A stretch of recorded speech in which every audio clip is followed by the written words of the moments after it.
¿Alguna vez te pusiste a pensar qué tan cerca está realmente Dios de vos? En Primera de Reyes, capítulo 19, versículos del 11 al 13, encontramos al profeta Elías en una montaña. Un profeta que había sido sentenciado a muerte, que venía atribulado, estaba pasando por un problema. Y puedo imaginarme que el profeta estaba esperando que Dios se manifestara, que hablara con él, que le diese una guía, tal como le había dicho que iba a hacer.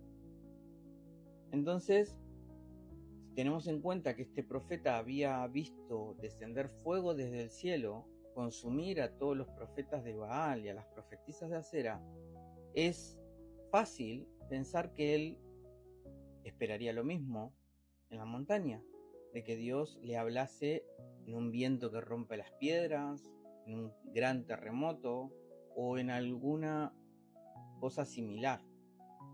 Sin embargo, Dios no le aparece ni le habla en ninguna de esas ocasiones. Al contrario, le habla en un susurro apacible, una voz suave y delicada que obliga, entiendo yo, a Elías a prestar más atención. Este momento transforma todas nuestras expectativas, porque Dios, el creador del universo, podría haberse manifestado de cualquier manera, pero eligió la intimidad, eligió el susurro, eligió hablarle al profeta al oído. Y esto nos hace pensar en la pregunta que te hacía al principio. ¿Qué tan cerca está Dios de vos? Está tan cerca que puede susurrarte al oído.